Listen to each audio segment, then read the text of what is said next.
Dr. Vintebai, Bapak Dr. Hizkia Sapioper, Bapak Dr. Septinusa,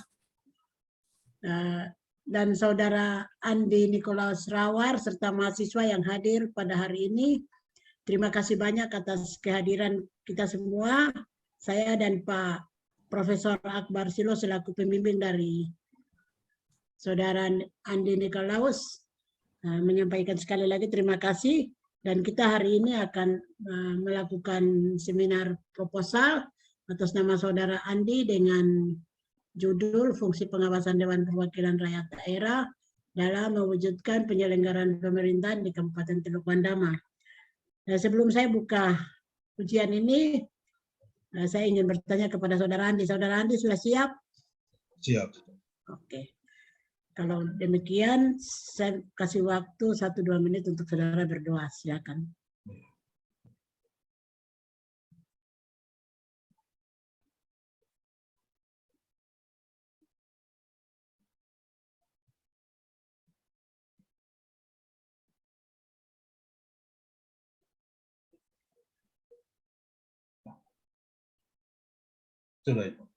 Amin.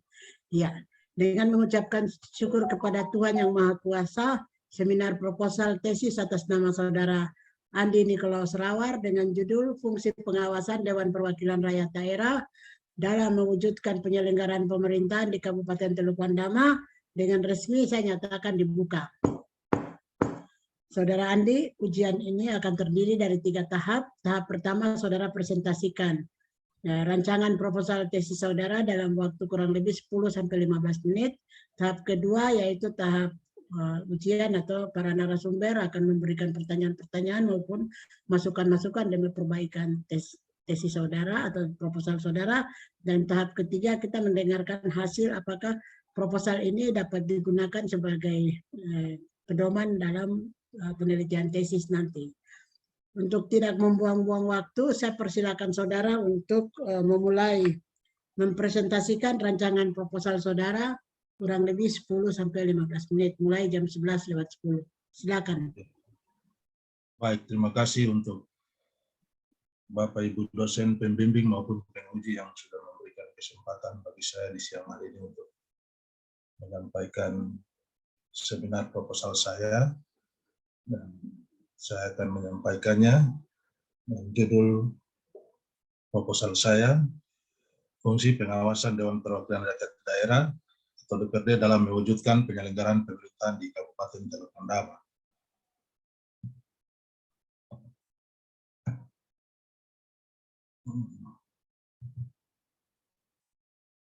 Bab 1, pendahuluan, 1.1 latar belakang, kedudukan yang sejajar antara DPRD dengan pemerintah daerah sesuai dengan pendelegasian Undang-Undang Nomor 23 Tahun 2014 tentang pemerintahan daerah. Dengan begitu, perlunya melakukan pengawasan satu sama lain secara efektif dan efisien melalui mekanisme check and balance guna mewujudkan pemerintahan yang baik. Pengawasan merupakan salah satu fungsi utama yang melekat pada DPRD selain fungsi legislasi dan anggaran. DPRD duduk dan dipilih oleh rakyat semata-mata sebagai wakil daripada masyarakat dalam menjaring aspirasi. Fungsi pengawasan yang digadang-gadangkan tersebut diharapkan bisa berjalan efektif sesuai harapan masyarakat dan peraturan perundang-undangan yang berlaku. 1.2 Identifikasi masalah pengawasan DPRD terhadap penyelenggaraan pemerintahan berdasarkan informasi yang diperoleh dari BPK Provinsi Papua Barat pada tahun 2018 dari laporan keuangan pemerintah daerah atau LKPD Kabupaten Teluk Bandama tahun 2017 ditemukan adanya 70% laporan pengecualian. Sedangkan pada tahun 2019 dan tahun 2020 diperoleh opini wajar tanpa pengecualian. Terdapat permasalahan yaitu masih terdapat kelemahan sistem pengendalian intern dan ketidakpatuhan terhadap peraturan perundang-undangan dalam pengelolaan keuangan daerah. Anggota DPRD Kabupaten Teluk Bandama yang terpilih pada kenyataannya belum optimal melakukan fungsi pengawasan. Penyebabnya karena sistem partai yang terpusat membuat anggota DPRD menjadi lebih berpihak kepada partai sebagai sumber legitimasi daripada berpihak pada pemilih dan masyarakat. Yang berikut latar belakang anggota DPRD di Kabupaten Teluk Ondama, baik pendidikan maupun pekerjaan, berimbas pada kurang efektif dan maksimalnya pengawasan, karena jangkauan ruang lingkup pengawasan yang cukup luas. Program kerja yang jelas dan terukur sangat dibutuhkan dalam melaksanakan tugas pengawasan.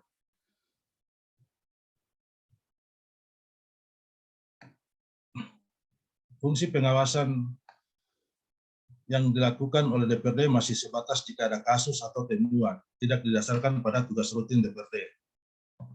Yang berikut 1.3 perumusan masalah. Di sini terdapat 2 perumusan masalah. Yang pertama, bagaimanakah pelaksanaan fungsi pengawasan DPRD dalam mewujudkan penyelenggaraan pemerintahan di Kabupaten Teluk Ondama. Yang kedua, faktor pendukung dan penghambat yang dihadapi oleh DPRD dalam melaksanakan fungsi pengawasan dalam mewujudkan penyelenggaraan pemerintahan di Kabupaten Teluk Ondama. Yang berikut 1.4 tujuan penelitian. Adapun tujuan penelitian di sini untuk menganalisis pelaksanaan fungsi pengawasan DPRD dalam mewujudkan penyelenggaraan pemerintahan di Kabupaten Teluk Ondama. Yang kedua, menganalisis pendukung dan penghambat yang dihadapi DPRD dalam melaksanakan fungsi pengawasan dalam mewujudkan penyelenggaraan pemerintahan di Kabupaten Teluk Ondama. 1.5 manfaat penelitian.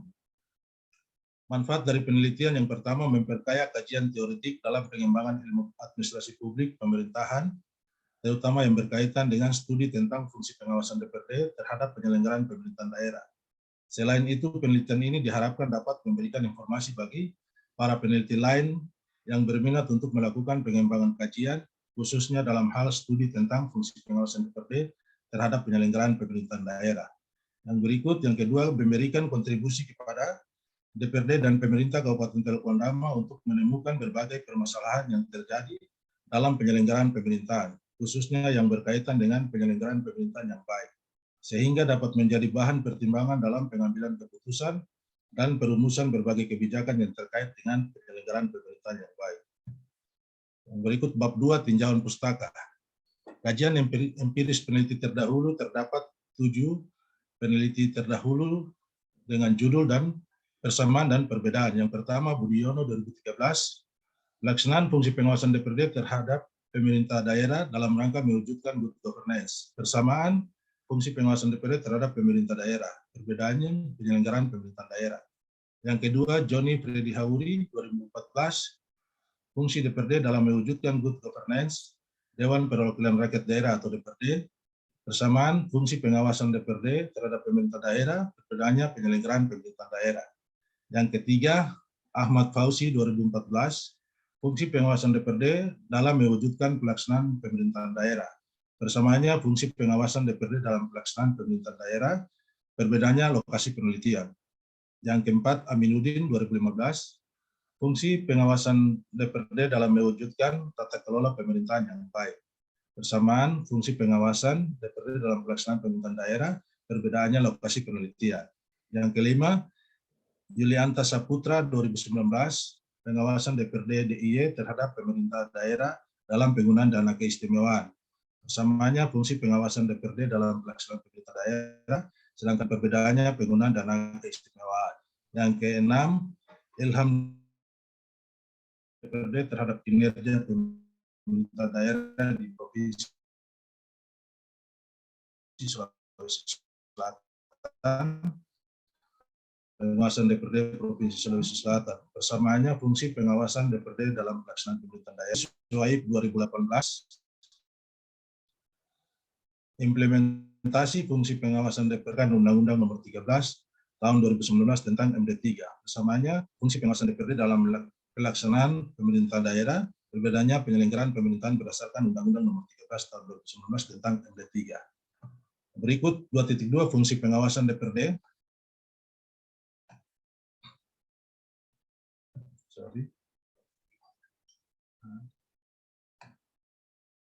DPRD sebagai lembaga legislatif daerah mempunyai fungsi sebagaimana tercantum dalam penjelasan pasal 149 Undang-Undang Nomor 23 Tahun 2014 tentang pemerintahan daerah yang menyebutkan bahwa DPRD memiliki fungsi antara lain A. Fungsi legislasi, B. Fungsi pengawasan, dan C. Fungsi anggaran.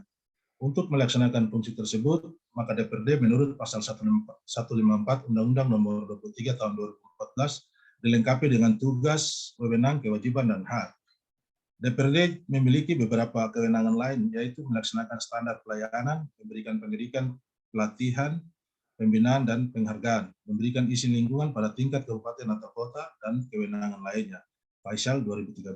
Dan yang berikut, berdasarkan pasal 153 Undang-Undang Nomor 23 Tahun 2014 tentang pemerintahan daerah, menjelaskan terkait fungsi pengawasan diwujudkan dalam bentuk pengawasan terhadap yang pertama pelaksanaan perda dan peraturan kepala daerah, yang kedua pelaksanaan ketentuan peraturan perundang-undangan lain yang terkait dengan penyelenggaraan pemerintahan daerah, dan yang ketiga pelaksanaan tindak lanjut hasil pemeriksaan laporan keuangan oleh Badan Pemeriksa Keuangan. Dan yang ke-2.3 kerangka pemikiran. Berdasarkan ketentuan Undang-Undang Nomor 23 Tahun 2014 dan Undang-Undang Nomor 17 Tahun 2014 tentang Dewan Perwakilan Rakyat Daerah adalah mitra sejajar dengan pemerintah daerah, dibekali dengan 3 fungsi, yaitu fungsi legislasi, anggaran, dan pengawasan. Fungsi pengawasan DPRD lebih bersifat pengawasan politik dan kebijakan, bukan pengawasan teknis fungsional, untuk berperan sebagai representasi dan agenda kepentingan rakyat melalui proses perumusan kebijakan dan pengawasan terhadap pemerintah daerah. Dan ini kerangka pemikirannya yang terdapat dalam Undang-Undang Nomor 17 dan 23 Tahun 2014 tentang fungsi pengawasan DPRD. Yang pertama fungsi legislasi, fungsi anggaran, dan fungsi pengawasan. Di dalam fungsi pengawasan DPRD ada yang pertama bentuk pengawasan dan yang kedua mekanisme pengawasan. Tapi di dalamnya ada faktor pendukung dan penghambat di dalam pelaksanaan fungsi pengawasan terhadap penyelenggaraan pemerintahan daerah Kabupaten Teluk Bendama. Yang berikut metode penelitian menggunakan pendekatan penelitian. Jenis penelitian ini adalah penelitian deskriptif kualitatif. Fokus penelitian yaitu ada 2, pelaksanaan fungsi pengawasan DPRD dalam mewujudkan penyelenggaraan pemerintahan di Kabupaten Teluk Bendama. Yang kedua, faktor pendukung dan penghambat yang dihadapi DPRD dalam melaksanakan fungsi pengawasan dalam mewujudkan penyelenggaraan pemerintahan di Kabupaten Teluk Bendama. Lokasi penelitian DPRD dan pemerintah Kabupaten Teluk Bendama yang waktu pelaksanaannya bulan Juni sampai dengan Juli 2022. Jenis dan sumber data ada 2, data primer dan data sekunder. Data primer hasil wawancara dengan informan kunci mengenai pengetahuan mereka terhadap masalah-masalah tentang fungsi pengawasan Dewan Perwakilan Rakyat Daerah atau DPRD dalam mewujudkan penyelenggaraan pemerintahan di Kabupaten Teluk Bendama. Yang kedua, data sekunder, yaitu olahan yang berasal dari penelusuran dan penelahan dokumen-dokumen dan laporan-laporan yang berkaitan dengan fungsi pengawasan Dewan Perwakilan Rakyat Daerah dalam mewujudkan penyelenggaraan pemerintahan di Kabupaten Teluk Bendama. Metode penelitian yang pertama, instrumen penelitian, yaitu wawancara terstruktur atau struktur interview Gödelin. Yang kedua, alat kamera. Yang ketiga, tape recorder. Dan yang keempat, dokumen-dokumen yang ada hubungannya dengan masalah penelitian. Yang berikut informan penelitian, yaitu ada 3. Yang pertama, Ketua Komisi A DPRD Kabupaten Teluk Bendama, 2 orang anggota Komisi A DPRD Kabupaten Teluk Bendama, staf Badan Perencanaan dan Pembangunan Daerah Kabupaten Teluk Bendama. Teknik pengumpulan data, yang pertama wawancara, yang kedua dokumentasi, dan yang terakhir teknik analisis data, yaitu data reduksi atau reduksi data, data display atau penyajian data, dan konsorsium drawing atau verifikasi. Sekian itu yang mungkin dapat saya sampaikan. Waktu saya kembalikan ke Ibu.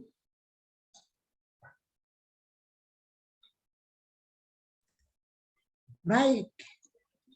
Ya, Bapak gunakan waktu 12 menit untuk presentasikan. Terima kasih. Dan kita masuk pada tahap yang kedua ya. Ini saya lihat ada beberapa mahasiswa ada masuk. Mungkin nanti yang terakhir baru saya minta mahasiswa untuk bertanya ya. Pertama-tama, mohon maaf untuk Bapak Dr. Septinus dan Bapak Dr. Hizkia. Saya kasih kesempatan pertama kepada Ibu Dr. Vintebai untuk memberikan pertanyaan maupun saran. Silakan Ibu. Silakan Ibu Dr. Vin. Ya, terima kasih Ibu Dr. Yosefin dan Prof. Akbar selaku pembimbing dan pimpinan sidang pada ujian Saudara mahasiswa Andi Nikolas Rawar. Dan yang saya hormati pula Pak Dr. Septinusa dan Dr. Hizkia Sapioper selaku dosen penguji atau narasumber pada ujian hari ini. Salam sehat, selamat jumpa kembali. Juga saya menyampaikan apresiasi kepada khusus untuk Pak Andi ya, yang sudah sampai di tahap proposal ini. Masih di Wondama ya? Sekarang di Jayapura. Di Jayapura. Oke, baik. Setelah saya membaca proposal tesis, ada beberapa hal yang mungkin menjadi catatan, tapi juga ada hal yang perlu klarifikasi. Nah, pertama sekali terkait dengan judul. Nah, judul ini kan Anda mau lihat fungsi pengawasan ya. Yeah. Fungsi pengawasan itu adalah salah satu fungsi dari salah satu fungsi yang dilakukan oleh DPR, anggota Dewan Perwakilan Rakyat Daerah ya. Yeah. Dari 3 fungsi lainnya, yaitu fungsi legislasi, fungsi anggaran, dan fungsi pengawasan. Kan ada 3 ya. Yeah.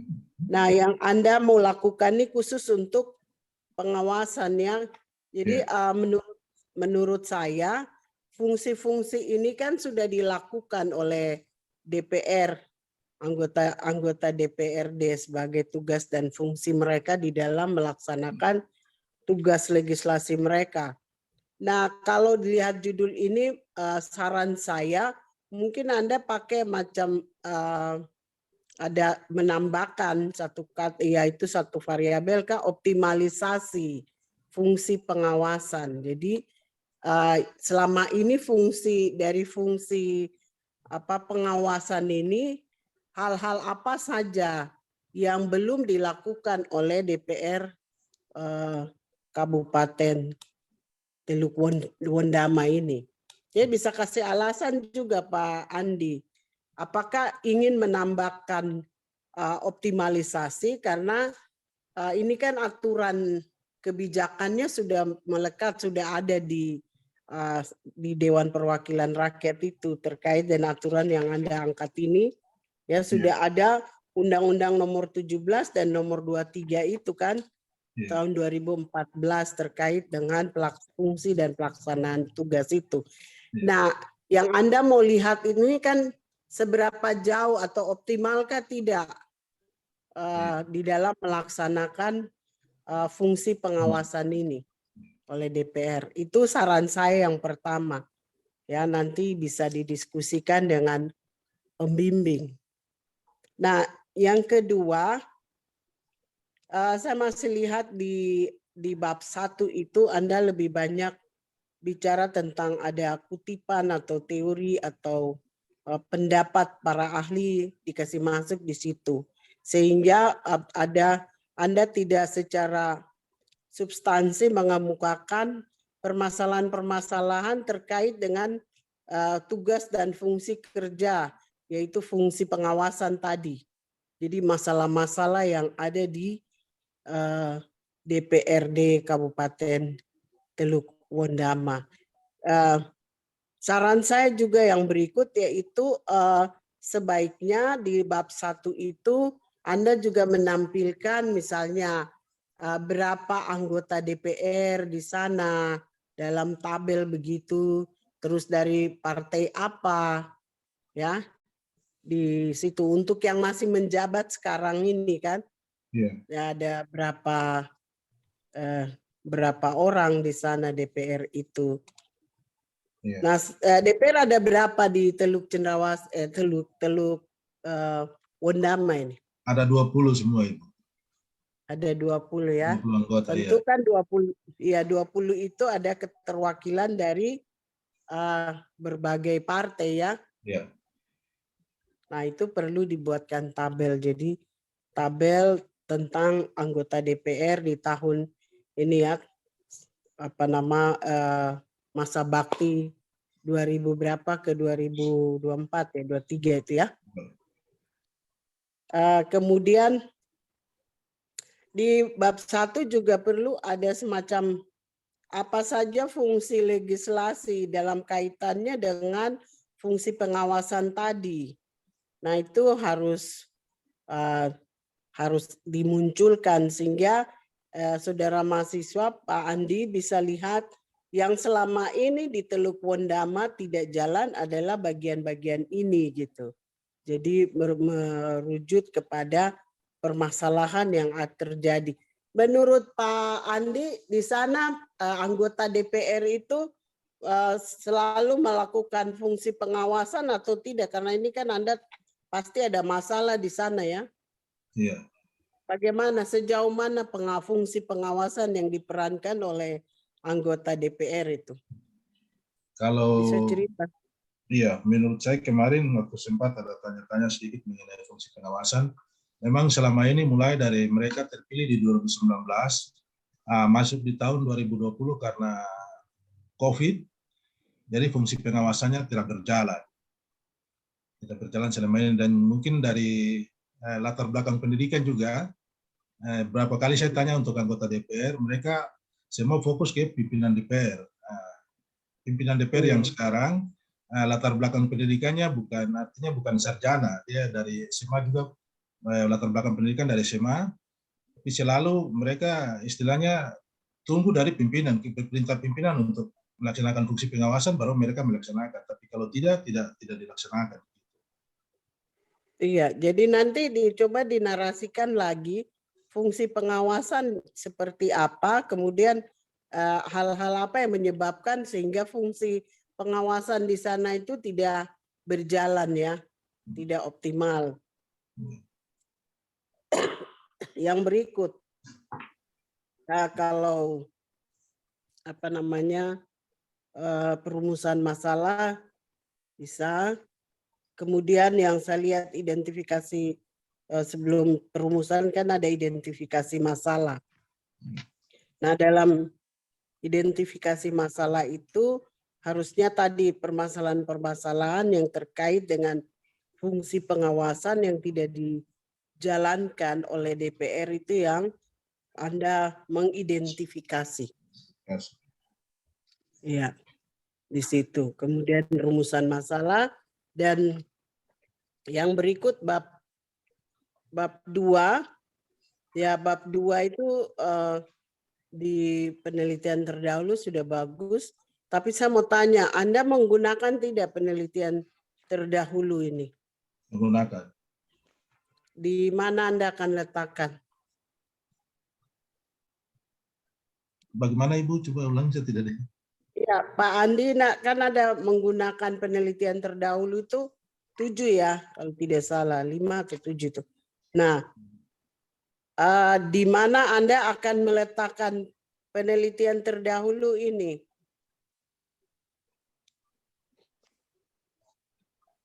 Apakah nanti Anda taruh saja sebagai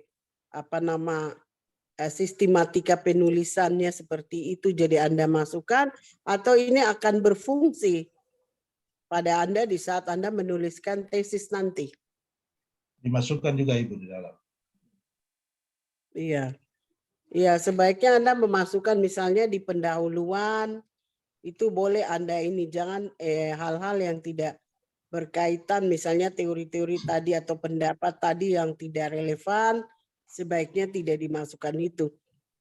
Tapi penelitian terdahulu ini coba diulas juga sedikit, ambil ya, baru dijelaskan bahwa melihat penelitian yang sudah dilakukan bahwa ada juga masalah seperti ini di kabupaten atau di pemerintah provinsi lain seperti itu, mengacu dari penelitian terdahulu.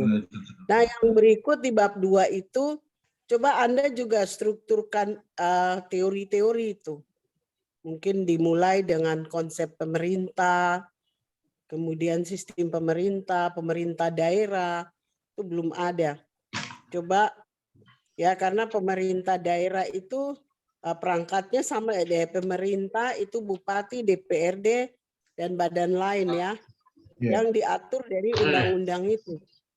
Nah, itu tolong dikasih masuk juga ya. Nanti Anda strukturkan dia sampai kepada tugas dan fungsi DPR itu menurut undang-undang yang Anda rujuk di sini ya. Ya. Tugas dan fungsi legislatif itu DPR itu ya. Jadi dimuat di dalam bagian konsep itu. Baik itu sebagai tugas fungsi sebagai badan pemerintah daerah, juga sebagai bagian dari anggota politik misalnya. Nah itu Anda mesti jelaskan di situ.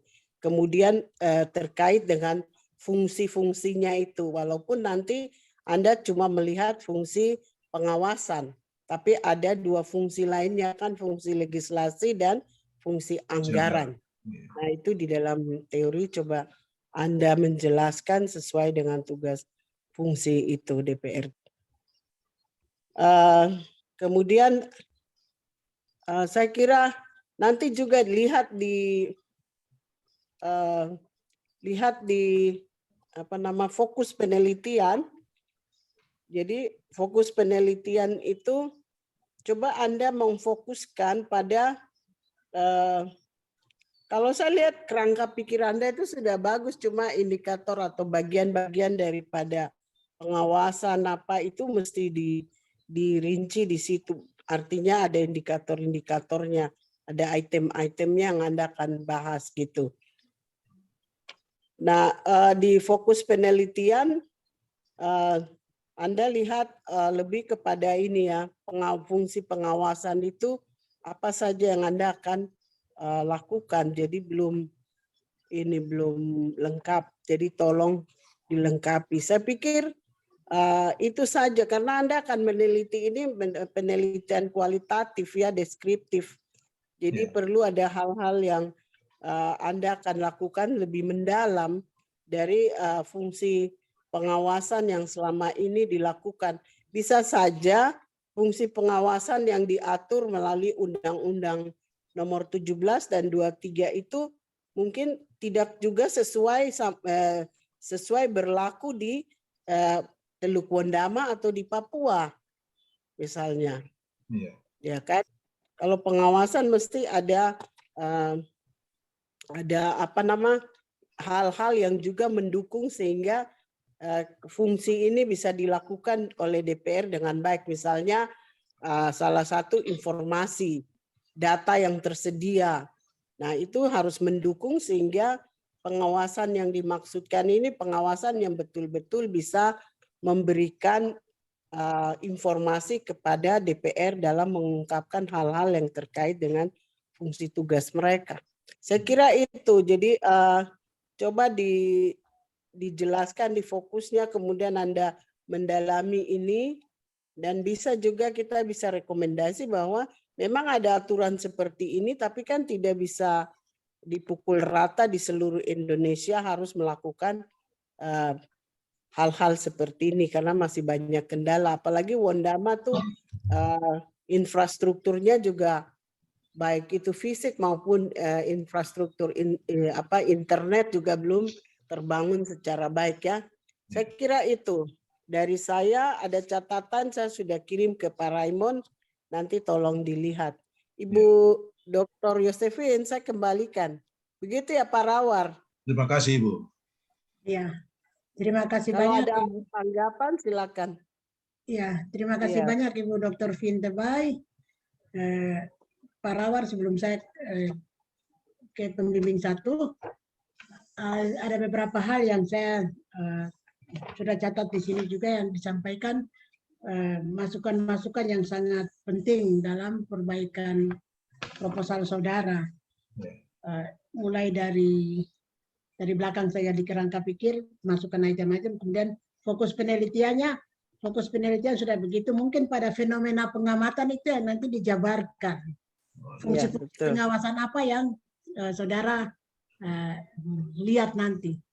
Jadi pada fenomena pengamatan, kemudian strukturkan teori pada bab 2, mulai dari pemerintah, kemudian pemerintah daerah, sampai dengan tugas dan fungsi DPR, sampai fungsi-fungsi DPR itu sendiri, sampai mengacu pada fungsi pengawasan. Kemudian penelitian terdahulu bisa nanti saudara masukkan di bagian latar belakang, dilihat itu dari hasil penelitian itu yang saudara nanti pakai acuan untuk masalah saudara, dan juga bisa nanti pada bab 4 pada saat pembahasan itu ya. Nanti pada pembahasan itu bisa dipakai juga untuk membandingkan dengan data-data saudara yang nanti dapatkan. Itu nah, itu fungsi dari penelitian terdahulu. Kemudian identifikasi masalah, nanti poin-poin masalah yang terkait erat dengan fungsi pengawasan itu nanti yang sudah saudara uraikan nanti di latar belakang itu yang ditaruh poin-poinnya.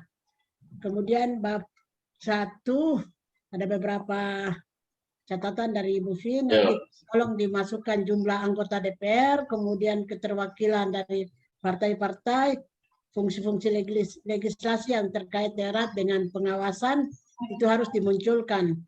Juga fungsi pengawasan seperti apa yang di sana, mengapa tidak berjalan, data awalnya itu nanti dimasukkan. Kemudian hal yang penting lagi itu pada judul.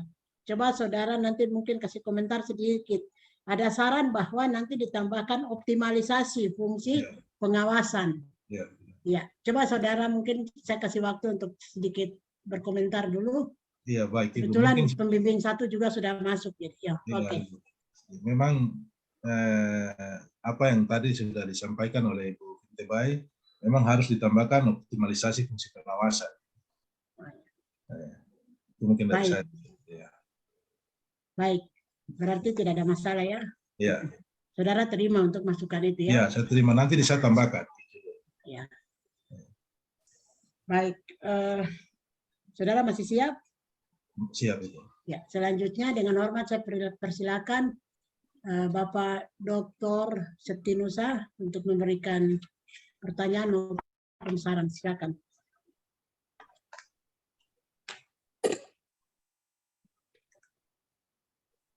Ya baik, terima kasih untuk tim pembimbing.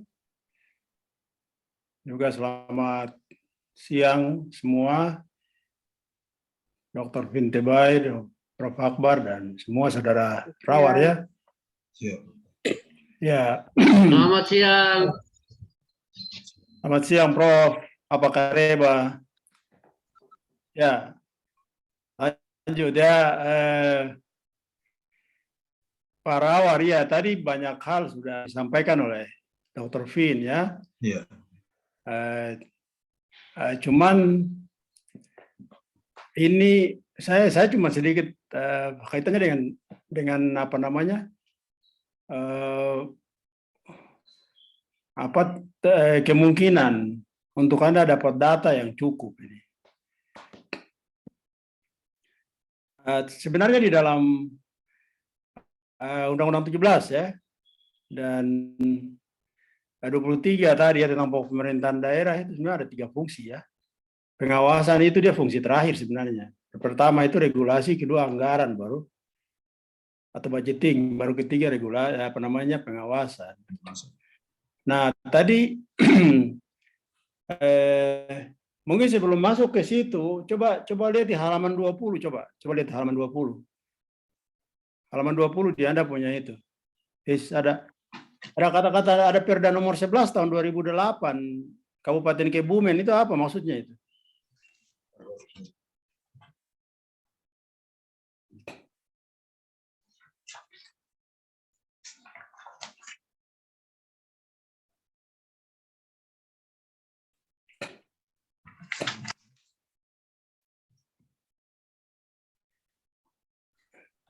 Ada Perda nomor 11 Kabupaten Kebumen, kan? Tahun 2008, Perda. Bentar, ada kan? Di halaman berapa, Pak Dokter? Halaman 20 atau 21 atau halaman 20, coba lihat. Ada Perda nomor 11 tahun 2008 itu Kabupaten Kebumen. Mungkin ya saya pikir mungkin tidak perlu dicatat, coba Anda lihat karena tadi saya ada lihat di situ, saya ada baca. Coba Perda nomor 11 tahun 2008 itu. Nah, tiba-tiba ada Kabupaten Kebumen muncul di situ, tuh kenapa begitu? Atau Itu Ya, mungkin Bapak itu mungkin pendapat para ahli mungkin. Hah?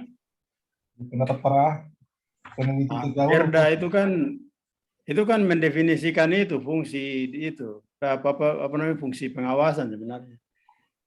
Saya ada lihat tadi. halaman 20. Iya, tidak ada ya. Tidak Tidak ada, ada. Bapak. Oh, nanti saya lihat bersama, tapi saya ada catatin tadi. Itu salah baca tempat lain. Kabupaten Kebumen. Di halaman 20 nggak ada, Pak. Oh, mungkin sebelumnya 19 atau 21 sekitar itu. Ya, mungkin nanti saya konfirm lagi ya, nanti saya lihat lagi. Iya, siap, Profesor. Ya, terus yang berikut itu waktu penelitian itu kan dia sama dengan waktu Anda ujian, malah lebih mendahului Anda ujian proposal. Sebelumnya Anda ujian proposal kan sekarang, atau penelitian harus ke depan. Coba lihat Januari Juni 2022 atau Juni sampai Juli, Pak. Juni sampai dengan atau Juli. Januari sampai Juni kan? Juni sampai Juli. Oh, Juni sampai Juli ya? Iya, Juni sampai Juli. Oh iya, oke, baik. Nah, berikutnya itu yang tadi saya mau kasih tahu itu tadi menyambung apa yang disampaikan oleh Dr. Vin tadi. Iya. Anda itu kan teliti tentang fungsi pengawasan di DPR. Tapi kan dari hasil itu tadi observasi pra itu ternyata bahwa itu fungsi itu tidak jalan. Alasannya itu kan karena COVID. Nah, ini kan penelitian ilmiah. Karena itu hambatan-hambatan seperti begitu kan kita tidak bisa menggunakan untuk menjelaskan sebuah fenomena. Artinya kalau COVID ya sudah kunci dengan COVID, alasan COVID selesai, tidak jalan sama sekali. Nah, kenapa tidak menggunakan fungsi yang lain yang dia sifatnya dia teratur begitu, yang fungsi yang dia rutin. Anggaran itu kan tanpa ditawar-tawar itu kan tetap fungsi tetap di jalan itu. Iya. Setiap tahun itu. Iya toh? Iya. Nah, kalau Anda ya cuman ini kan tidak usah lagi nanti mengubah Anda punya itu penelitian. Tapi saya rasa Anda tidak akan bisa dapat data yang optimal. Apalagi tadi Bu Vin saya sarankan untuk Anda menggunakan optimalisasi itu. Fungsi pengawasan di DPR. Nah, itu jadi bagi saya tidak peluang Anda untuk dapat data itu untuk Anda bisa menjelaskan fenomena, karena kita perlu penelitian kualitatif ini kan harus dijelaskan, toh? Mulai dari apa saja yang mereka lakukan ya, ada apa namanya pengawasan teknis misalnya itu apa yang dia lakukan, sementara ini kan tidak jalan sama sekali karena alasannya itu mereka kunci langsung bahwa ini karena COVID, ya sudah selesai di situ. Ya. Ataukah lebih baik Anda mundur ke tahunnya sebelumnya, periode sebelumnya, di bawah 2019? Ya, karena mereka DPR ini kan masa 2019 ke atas, toh? Iya. Sebelumnya kan 5 tahun sebelumnya, berarti 2014-2019. Mungkin data itu yang Anda pakai. Karena sekarang juga Anda mengukur ini kan 2019 sampai sekarang ini baru 3 tahun ya. Baru 3 tahun, sebenarnya sudah jalan juga, tetapi ini kan terhenti karena COVID juga. Jadi terpenting sebenarnya untuk kita menjelaskan untuk mencapai sebuah tujuan penelitian itu data lapangan itu menjadi penting. Kalau data Anda tidak dapat, Anda mau cari apa coba? Iya. Ya itu ya harap nanti di ini ya. Iya, Pak. Coba dikonsultasikan struktur apa namanya yang berikutnya struktur teori atau tinjauan pustaka itu juga Anda jangan lupa kasih masuk ke pembahasan khusus tentang good governance, tata kelola pemerintahan yang baik, karena upaya-upaya bagaimana melakukan pengawasan fungsi-fungsi DPR itu kan dilakukan dalam rangka mewujudkan tata kelola pemerintahan yang baik, good governance. Jadi di situ kan agar transparansi, akuntabilitas, partisipasi, di situ kan macam pengawasan itu kan ada selain partisipasi di tapi ada partisipasi masyarakat juga yang dilibatkan ke dalam. itu juga itu di bagaimana DPR yang bersama-sama dengan rakyat melakukan pengawasan itu ada juga itu sebenarnya. Jadi dalam pembahasan teori nanti ditambah khusus tentang itu ya, untuk tentang good governance, tapi nanti dihubungkan dengan kerja-kerja DPR yang upayanya mengarah kepada tujuan bagaimana mewujudkan good governance. Ya, saya kira mungkin itu yang kedua. Yang lain, untuk penelitian kayak model seperti ini, itu tidak cukup hanya Anda menggunakan interview terstruktur atau wawancara terstruktur seperti yang sekarang ada ini.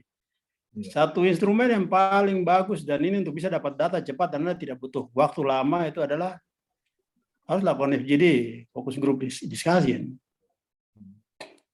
Jadi Anda bisa kumpul mereka DPR, lalu kemudian membuat FGD, nanti kasih pertanyaan-pertanyaan panduan, lalu kemudian mereka akan kasih informasi secukupnya tentang itu. Nanti data itu baru kita akan dapat banyak. Kalau kita wawancara saja, siapa tahu ketua DPR memang dia tahu banyak hal, tetapi hambatan di lapangan dia tidak, mungkin kadang dia tidak ini, karena bukan dia sendiri yang melakukan itu. Yeah. Tapi kalau kita kumpul mereka semua dalam sebuah FGD itu jauh lebih baik, karena ini karakteristik ini data penelitian Anda ini karakteristik datanya, data dia memang sifatnya tapi dia luas ya, dia punya cakupan itu, karena ini kita menyampaikan orang, ini pengalaman orang kita mengungkapkan.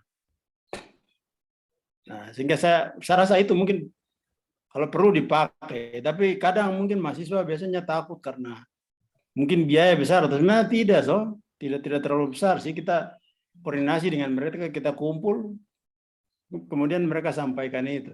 Kita bikin panduan, pertanyaan-pertanyaan panduan, lalu kemudian mereka berikan masukan-masukan tuh itu. Saya kira mungkin begitu dari saya. Terima kasih. Iya, terima kasih banyak Bapak Dr. Septinus. Saudara Andi, ini ada beberapa, saya catat di sini 3 hal yang disampaikan oleh Bapak Dr. Septinus. Yang pertama menyangkut halaman 20, tapi saya baca di halaman 20, 19, 21 tidak ada ya. Bapak sampaikan, tapi ini menjadi catatan untuk kami periksa nanti. Yang tadi disampaikan itu, yang Kebumen itu. Karena saya sudah baca di sini tidak ada, tapi nanti saya cari lagi. Oke. Yang kedua, ini hampir sama dengan penguji pertama tadi. Jadi mungkin tadi disampaikan bahwa bukan hanya, tadi saudara katakan bahwa COVID itu menjadi hambatan, tetapi saudara tadi juga menyampaikan bahwa juga pendidikan dari DPR itu. Jadi nanti masukkan data tentang pendidikan DPR itu. Sehingga itu juga menjadi alasan kenapa sampai pengawasan itu tidak berjalan ya. Di data awal nanti dimasukkan itu ya. Di latar belakang. Ya.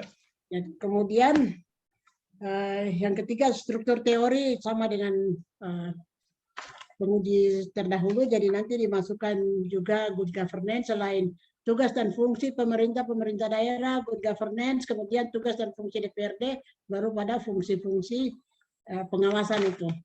Kemudian yang terakhir itu selain interview atau wawancara terstruktur, apakah saudara bisa menggunakan FGD? Bagaimana Pak Andi? Bisa saja Ibu, cuma kadang bisa. Iya, kalau iya, bisa Ibu, dimasukkan di situ bahwa saudara gunakan FGD juga ya. Ya, begini Bu, maksudnya bisa saja, cuma seperti yang tadi Pak Dr. Septinus sampaikan bahwa kumpul mereka memang agak sulit dengan berbagai macam kegiatan yang mereka lakukan pada saat mau kumpul para anggota dewan, itu memang agak sangat susah. Kalau pas-pas dengan mereka punya kegiatan keluar, saya kewalahan untuk mendapatkan mereka. Untuk kumpul mereka seperti yang tadi Pak Septinus sampaikan untuk fokus grup. Oke, baik. Tapi nanti diusahakan. Iya, Ibu. Oh, tidak apa-apa. Diusahakan ya. Iya. Tidak apa-apa, itu alasan itu. Tidak apa-apa. Nggak usah. Ya. Jadi atas nama pembimbing, saya dan Prof. Akbar menyampaikan terima kasih banyak kepada Bapak Dr. Septinus yang telah menyampaikan saran-saran yang sangat bermanfaat. Selanjutnya dengan hormat saya persilakan Bapak Dr. Hiskia Sapioper Silakan Bapak Dokter.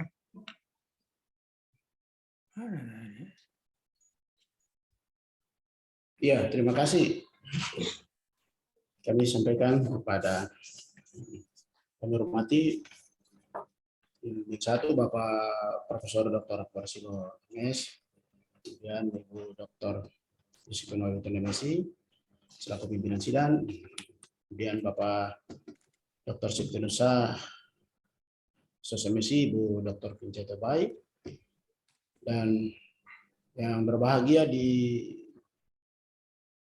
pagi menjelang siang, Saudara Andi Nicholas Rawar, serta saudara-saudara mahasiswa ya S2 yang lagi bergabung. Sekali lagi selamat siang untuk kita semua. Ya, pertama saya menyampaikan apresiasi Saudara Andi Nicholas Rawar, di mana pada pagi hari ini sudah sampai di tahap proposal ya, Saudara Andi ya. Ya, posisi saudara di Jayapura ya, Andi, Pak Andi. Bapak di Jayapura. Oke, baik. Ya, Pak Andi, dari saya tadi ada beberapa hal yang saya mengikuti dari narasumber atau penguji pertama dari Ibu Dr. Pinjata Baik, kemudian juga apa yang disampaikan oleh Bapak Dr. Septinusa terkait dengan judul saudara, judul profesor saudara mengangkat mengenai apa fungsi pengawasan ya, DPRD dalam mewujudkan penyelenggaraan pemerintahan di Kabupaten Terdampak. Ya, dari narasumber kedua narasumber itu, mungkin saya menggarisbawahi judul ini, Ibu. Jadi tadi disampaikan oleh Ibu Dr. Vincent, mungkin judulnya begini, kita lengkapi ya, nanti dipertimbangkan oleh optimalisasi fungsi pengawasan Dewan Perwakilan Rakyat Daerah DPRD dalam mewujudkan tata kelola penyelenggaraan pemerintahan yang baik. Menjawab apa yang tadi disampaikan oleh Dr. Septinusa, supaya dia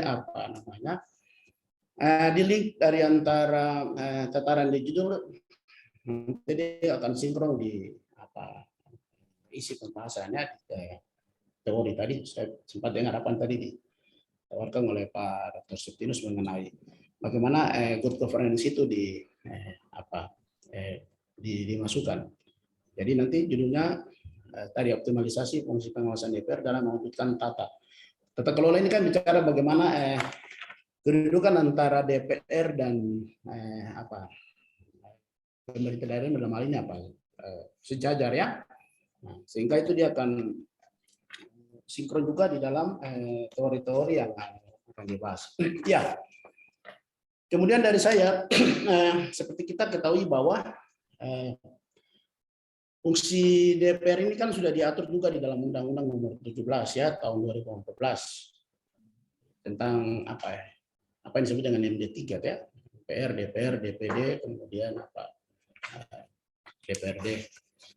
Dan juga diatur di dalam Undang-Undang Nomor 23 tahun 2014 tentang pemerintahan daerah, di mana dijelaskan dalam pasal 149 Pak Rawar ya, di situ dijelaskan pembentukan fungsi mulai dari pembentukan Perda, kemudian fungsi anggaran dan fungsi pengawasan.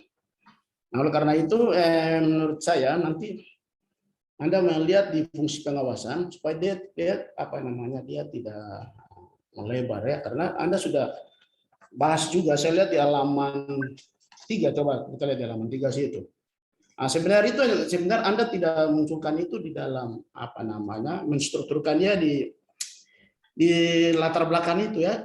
Nah, sehingga dia tidak bias begitu. Jadi fungsi apa yang dilakukan oleh DPR pengawasan dalam hal ini pengawasan itu dia lebih banyak kan misalnya terkait dengan pengawasan terhadap peraturan daerah kabupaten dan atau peraturan bupati ya. Itu saya lihat Anda sudah sebenarnya sudah menyinggung sedikit di halaman 3. Coba Pak Andi lihat di alinea kedua ya.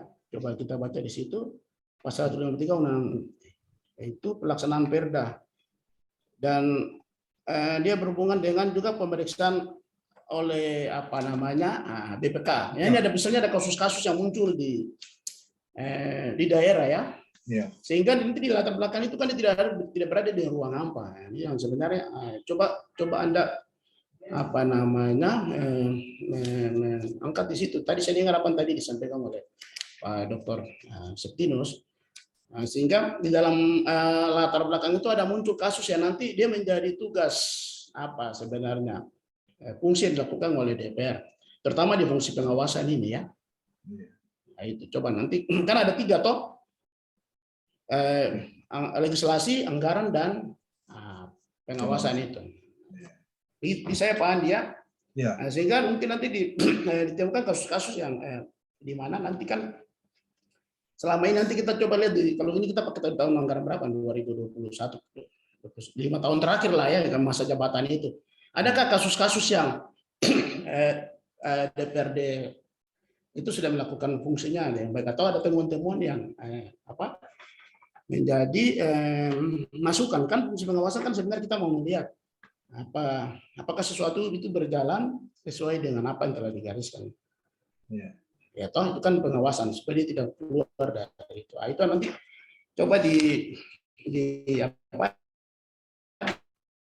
latar belakang ini distrukturkan kembali. Tadi Ibu Vince sudah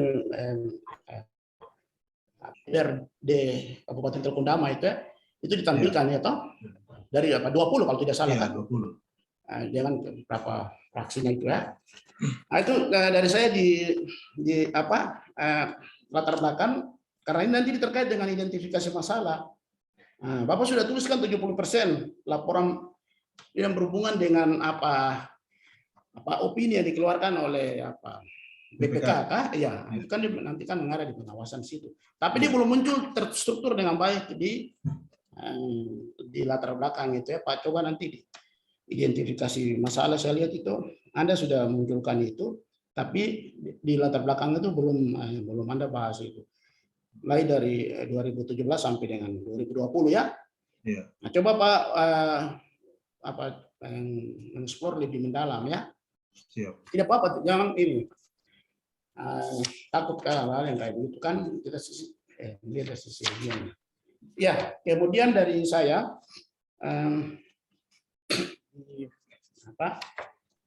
di kerangka teori saya sependapat tadi apa yang tadi disampaikan oleh Dr. Pinus nanti dimasukkan teori good governance. Kemudian kalau boleh juga nanti di situ ada namanya teori pemisahan kekuasaan ya.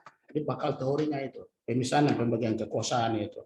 Montesquieu dan Locke itu ya sebagai acuan pertama itu. Lalu diikuti oleh teori yang lain. Yang lain saya pikir itu sudah dibahas. Ya, mungkin dari saya demikian, ini waktu saya kembalikan. Terima kasih. Terima kasih Bapak Dr. Hizkia. Jadi ada 3 hal yang disampaikan.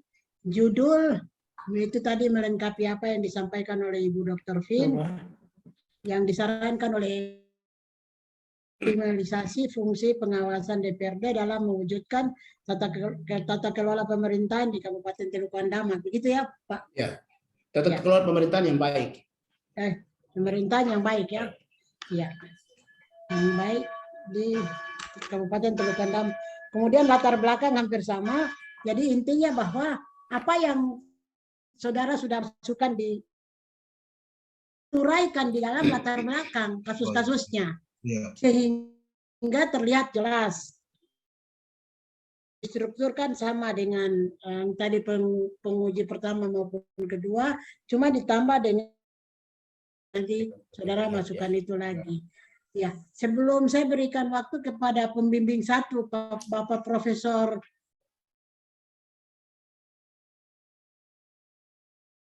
yang mau menambahkan ataupun bertanya, silakan.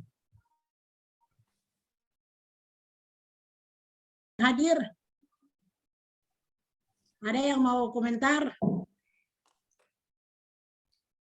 Silakan. Kos, Hotman, Linda, Mariana, Martinus, Nova, silakan. Ya, Ibu tadi halaman 24, Ibu. Oh Ya, iya, mohon Pak. izin Bu Ketua. Ya. Iya, Halaman 24 tadi. iya, nanti baru Ya. dilihat. Nah, Nanti ya. ya. Bagaimana para mahasiswa? Ada yang mau bertanya? Atau menyampaikan? Tidak ada ya?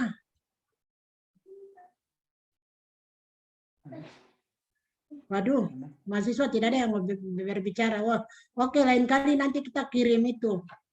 Apa namanya, PowerPoint-nya supaya mahasiswa lihat juga. Supaya waktu ini bisa bertanya.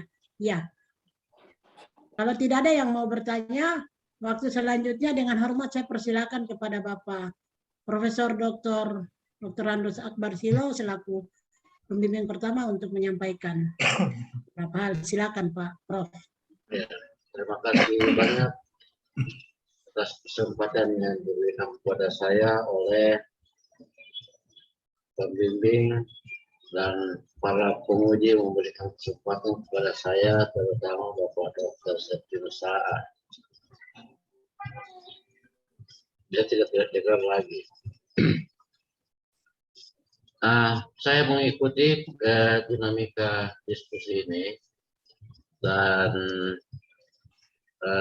tentu saja saya Ibu Dr. Yosefina Ohiwutu selaku pembimbing dan Saudara Andi Rawar punya tugas tambahan ke depan dalam waktu yang singkat untuk kita sama-sama memperbaiki proposal ini sebelum turun lapangan. Ada beberapa catatan yang disampaikan oleh penguji. Saya mencatat secara tuntas, dimulai dari judul. Ada usul dari Dr. Hizkia agar judulnya ditambah optimalisasi. Ini butuh persetujuan dari teman-teman penguji dan kita pembimbing supaya seterusnya menggunakan itu dalam seluruh batang tubuhnya juga. Judul yang ada di sini memang saya akui belum ready, belum belum berbentuk sebuah rumusan judul yang aplikatif, istilahnya saya tidak tahu istilahnya mana. Karena belum ada satu kata yang melengkapi kalimat itu yang benar-benar bermakna bahwa ini memang juga penelitian yang akan dilakukan. Kata-kata dilakukan itu mengandung kata kerja atau kata sifat yang harus dituju. Nah, dengan adanya penambahan satu kata di depan, itu menurut hemat saya itu lebih baik. Tapi terserah kepada para penguji nantinya. Itu yang pertama. Pada prinsipnya apa yang disarankan oleh Dr. Hizkia dan mungkin persetujuan teman-teman yang lain juga saya sependapat ya. Atau bisa juga dengan menggunakan refungsionalisasi, memfungsikan kembali setelah masalah dirumuskan ternyata tidak fungsional sehingga perlu dibuat refungsionalisasi. Refungsionalisasinya apa itulah yang baru yang mau dicari. Terserahlah setiap orang. Yang kedua, isi narasi latar belakang yang menyebabkan ada tanda tanya dari para penguji sehingga Pak Andi Rawar dan kami pembimbing perlu mencermati kembali, terutama sekali di bagian akhir latar belakang itu. Bagian akhir latar belakang itu yang saya baca. Ya, alinea terakhir, halaman 7. dari uraian di atas, nah di atas ya, jadi ada 6 halaman sebelumnya, berapa halaman sebelumnya, dari uraian di atas dan melihat tugas dalam pemerintahan daerah yang begitu luas, ya, dan seterusnya, ya, dalam menjalankan otonomi daerah, penulis akan menganalisis fungsi. Sebenarnya pernyataan ini adalah berimplikasi urgensi. Urgensi itu adalah arti pentingnya. Mengapa riset yang dilakukan? Karena ada sejumlah argumentasi yang saudara bangun sebelumnya, ya kan? Nah, salah satu argumen yang tadi dipermasalahkan oleh Dr. Finn adalah best practices atau good practices, contoh baik dari tempat lain, hal yang sama atau hampir sama. Itulah pentingnya tadi disampaikan setelah saudara Andi Rawar mempelajari apa yang pernah dilakukan di tempat lain, maka itu juga dijadikan rujukan mengapa riset ini juga penting dilakukan di lingkungan DPRD Kabupaten Teluk Bendama. Ya kan?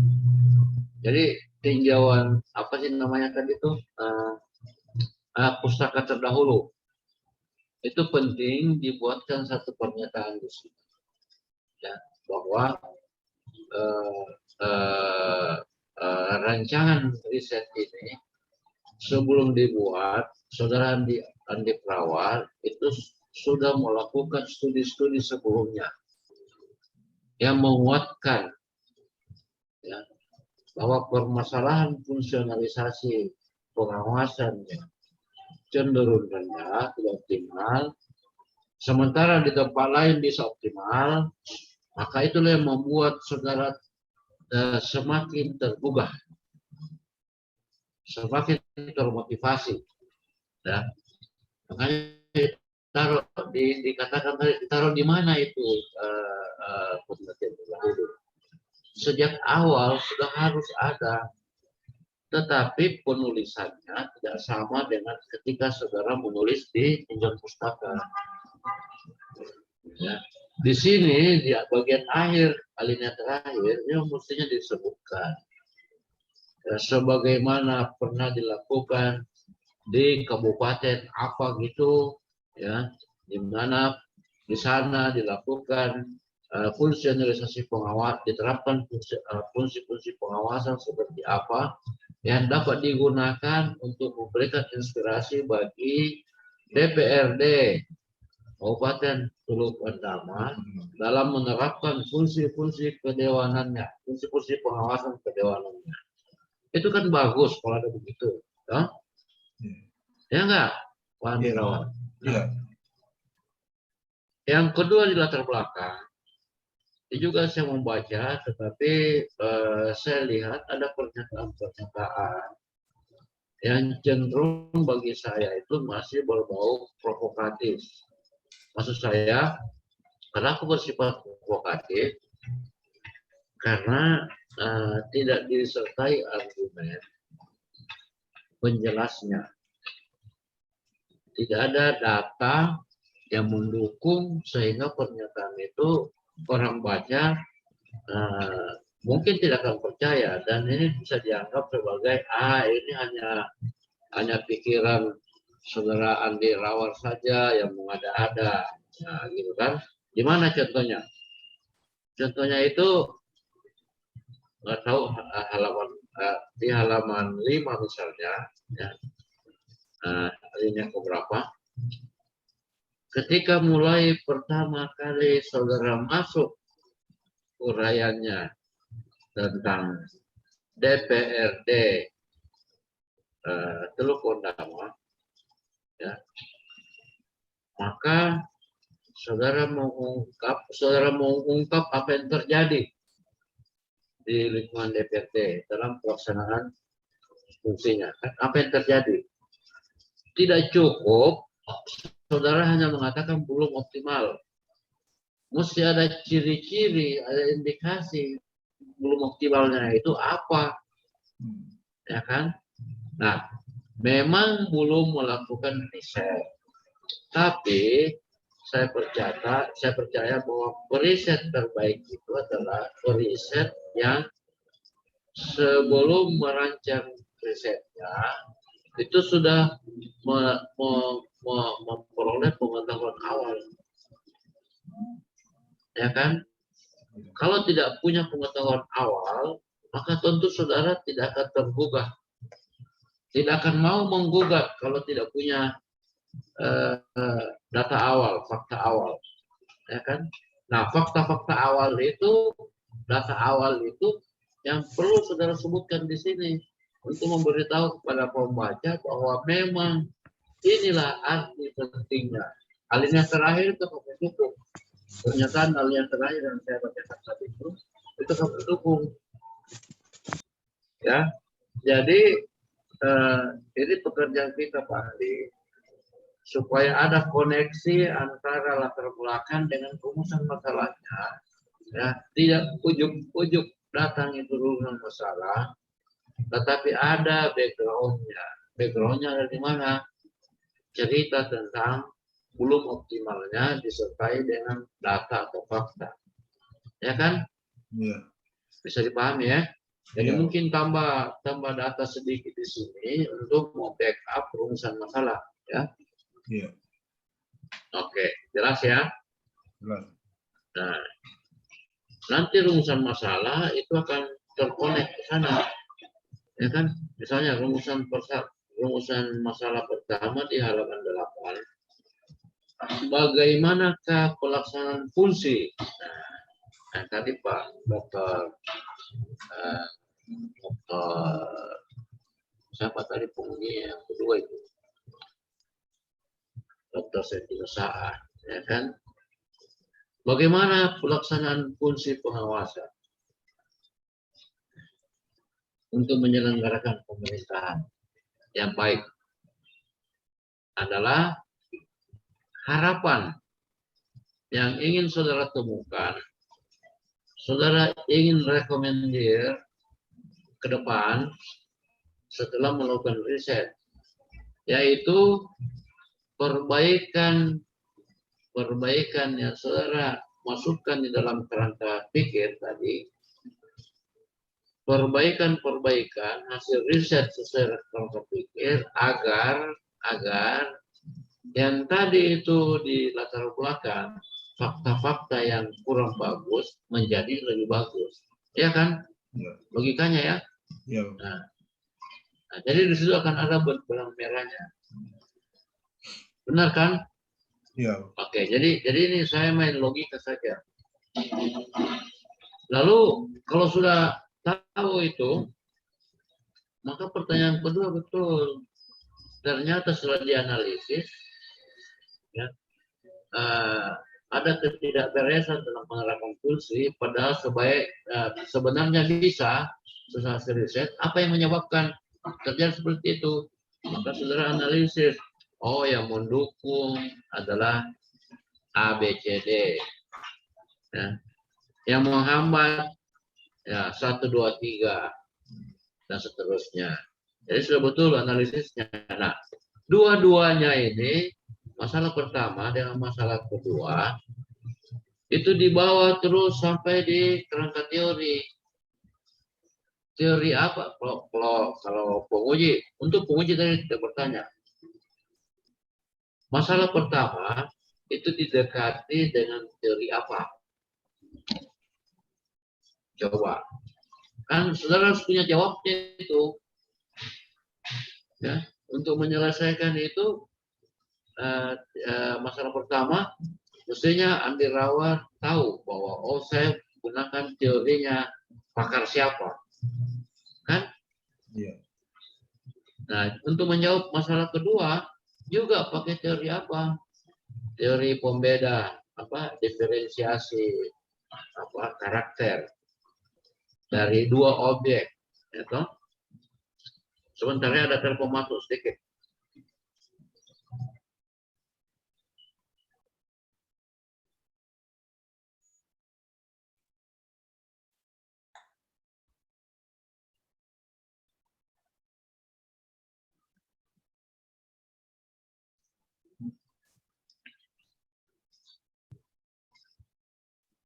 Oke.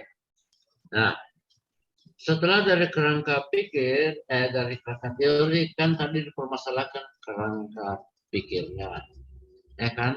Nah, intinya kerangka pikir itu adalah apa yang saudara pikirkan untuk menyelesaikan masalah. Gitu ya? Iya. Di kerangka pikir itu isinya adalah kerangka-kerangka pemikiran saudara bagaimana memecahkan masalah, ya kan? Iya. Betul ya? Nah, Iya, untuk memecahkan masalah kan tadi sudah gunakan justifikasinya sejumlah teori, ya kan? Nah, dari teori-teori itu muncul karena apa? Karena ada rumusan masalah. Jadi pertemuan antara masalah dengan kerangka teori, saudara punya pemikiran solusi seperti apa? Itulah kerangka pemikiran saudara, ya kan? Iya. Nah, tapi ini karena baru dibuat dalam rancangan, maka itu rencana pemikiran Pak Andi Rawar untuk menyelesaikan masalah.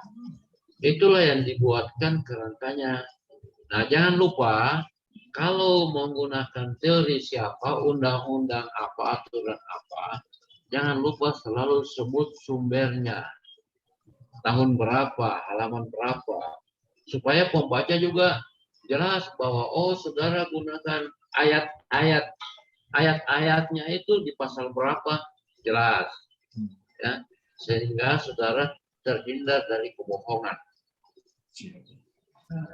Ya kan?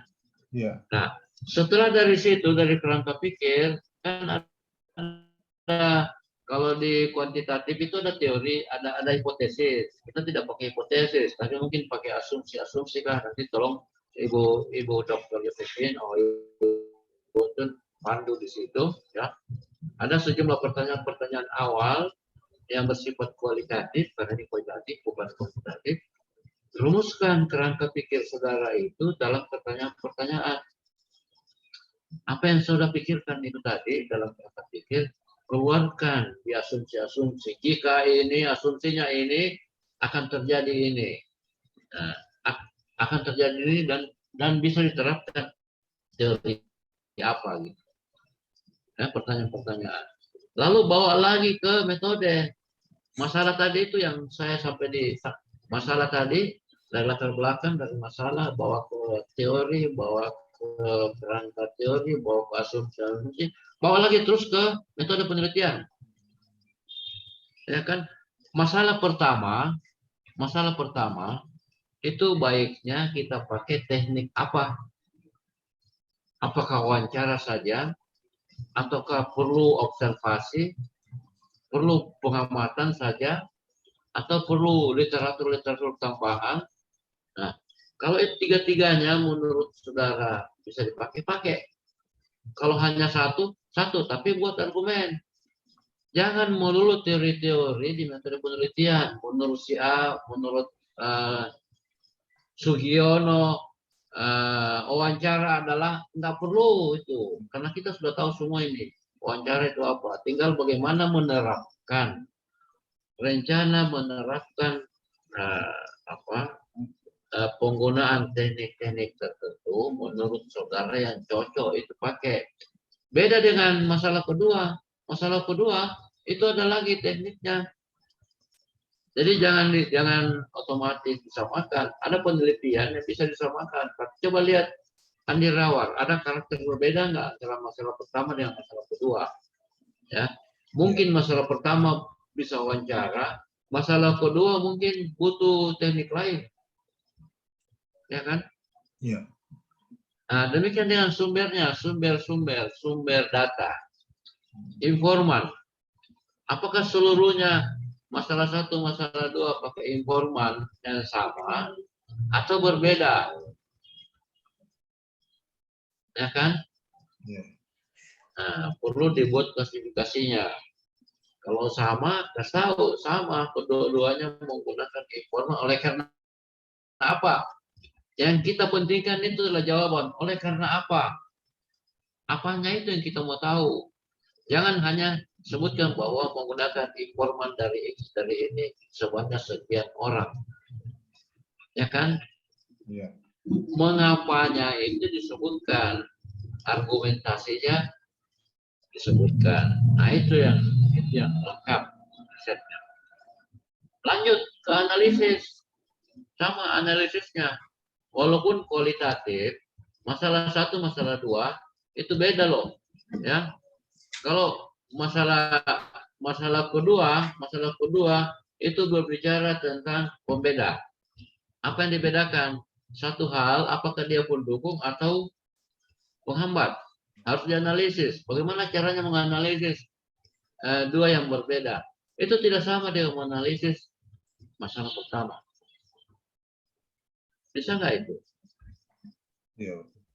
Nah, gitu ya. Nah, ini saya sampaikan untuk kita semua. Saya kira teman-teman penguji juga di sini bisa memahami. Ya. Saya kira begitu Ibu Dr. Yosephine Ohayudun. Terima kasih Pak Andi Rawan. Mudah-mudahan bermanfaat buat kita semua dan kita harus bekerja keras untuk memperbaiki ini bertiga. Ya, oke, lanjut. Saya kembalikan Ibu Dr. Yosephine Ohayudun. Ya, terima kasih banyak Bapak Profesor selaku pembimbing 1 yang sudah menjelaskan. Mungkin itu merangkum apa yang tadi dipertanyakan Pak Andi tadi sudah bisa. Ini supaya perbaikannya lebih cepat ya. Iya. Ya. Semua narasumber sudah menyampaikan pertanyaan maupun kontribusi. Ada satu tadi yang disampaikan oleh penguji kedua tadi Bapak Dr. Septinus. Pak Andi tadi coba lihat pada halaman 24. Sudah Ibu, sudah. Ya. Sudah lihat ya. Itu Sudah. mohon konfirmasi apakah itu mau menjelaskan tentang urusan pemerintahan atau bagaimana maksud dari dimasukkannya peraturan Ya, daerah kamu. Ya, silakan. Itu menjelaskan tentang urusan pemerintahan. Urusan pemerintahan. Iya. Mungkin sebaiknya ambil dari undang-undang supaya lebih gampang daripada ambil dari peraturan daerah dari satu kabupaten begitu ya. Iya. Itu saran. Nanti Bapak tolong lihat di undang-undang pemerintahan daerah atau apa yang mengatur tentang urusan pemerintahan itu supaya lebih umum begitu daripada ngambil di salah satu peraturan daerah dari kabupaten yang berbeda ya. Siap. Saran. Karena saya lihat di sini kayaknya Bapak mau menjelaskan tentang urusan pemerintahan yang dibagi menjadi 2 yaitu urusan pemerintahan yang kewenangan pemerintah dan seterusnya tuh. Iya. Ya, jadi nanti sarannya mungkin lebih baik ambil dari undang-undangnya. Undang-undang, iya. Ya, oke. Saya kira itu. Terima kasih banyak Bapak Profesor Dr. Andus Akbarsilo, Bapak Dr. Septinusa, Bapak Ibu Dr. Vintebai, dan Bapak Dr. Hizkia atas kontribusi dalam perbaikan proposal Saudara Andi. Dari mahasiswa tidak ada yang menyampaikan, jadi kita masuk pada tahap yang berikut yaitu tahap ketiga untuk mendengarkan hasil. Saya minta pendapat dari, saya tidak pending lagi, tapi saya karena ini proposal, saya minta pendapat dari Bapak Ibu sekalian, bagaimana? Apakah bisa diteruskan atau bagaimana? Silakan Pak, Bapak Ibu. Kalau saya lebih baik dibagi rata saja. Tadi kan pertanyaannya bagaimana, jadi saya bilang bagi rata. Apa ini? Bagaimana Ibu Dr. Vin? Iya, bisa lanjut dengan melengkapi catatan-catatan yang tadi. Baik. Bapak Dr. Septinus. Bapak Dr. Hizkia. Saya pikir lanjut dengan apa yang tadi disampaikan Ibu Pin, catatan tentang perbaikan itu. Baik, Bapak Dr. Septinus. Aduh, beliau tidak ini. Oke, sudah 2 penguji yang menyampaikan bahwa bisa lanjut dengan catatan harus memperbaiki dulu perbaikan proposal sesuai dengan yang disampaikan oleh para penguji ya, Iya. Saudara Andi. Siap. Jadi hasil seminar saudara bahwa rancangan proposal ini layak untuk dipakai sebagai panduan dalam penulisan tesis, tapi dengan catatan saudara perbaiki dulu sesuai dengan arahan-arahan atau saran-saran yang diberikan oleh para narasumber tadi. Iya. Bagaimana Pak Andi? Sudah bisa mendengar? Siap, Ibu. Ya. Jadi setelah ini saudara bisa nanti ke MAP karena saudara berada di Jayapura, datang ke MAP untuk mengambil matriks untuk perbaikan. Kemudian saudara perbaiki sesuai dengan yang disarankan oleh para penguji. Setelah itu, setelah perbaikan, nanti bisa saudara langsung untuk mengurus izin penelitiannya ya. Siap. Ya, masukkan ke akademik di sini, staf akademik di sini untuk mengurus izin penelitian. Tapi setelah saudara memperbaiki sesuai dengan apa yang disarankan oleh para penguji. Iya. Iya. Saya kira sudah cukup jelas. Sekali lagi atas nama pembimbing Prof. Akbar Silo dan saya menyampaikan banyak terima kasih kepada Bapak Ibu narasumber dan para mahasiswa yang hadir di sini dan menyampaikan selamat kepada saudara-saudara sudah melewati salah satu tahap untuk mengakhiri studi saudara di MAP. Dengan Ibu Dokter, ya, Ibu bagaimana Dokter. Bapak? Tadi sudah Ya, tanya nilai kah? Oh, ini tidak ada nilai Pak, kalau proposal. Padahal Nanti saya tesis sudah, baru ada nilai. padahal Ya. saya sudah kasih nilai paripurna.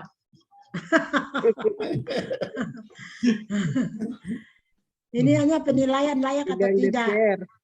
Izin Proposalnya. Pak Dr. Hizkia posisi di mana? Di MAP sini, Prof. Ah, selesai itu kita ketemu di pasca. Oh iya, siap, Prof. Izin Pak Dr. Syekhnur Sa'ah posisi di mana? Boleh kita ketemu di pasca berdua kah? Ya, silakan ditutup Ibu Dokter. Silakan. Oh iya. Oke. Ya, dengan mengucapkan puji syukur kepada Tuhan Yang Maha Kuasa, seminar proposal atas nama saudara Andi Nikolaus Rawar dengan resmi saya nyatakan ditutup.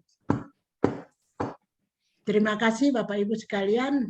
Ya, Sama-sama. selamat siang Ibu. Siang. Kasih. Sama-sama. Kasih. Selamat Ibu siang. Vin, Rawar. Ibu Vin, Selamat siang, Prof. ada Selamat siang, proposal Ibu dari Dr. mahasiswa di Vin. sini. Yang Dr. sudah Vin. ya,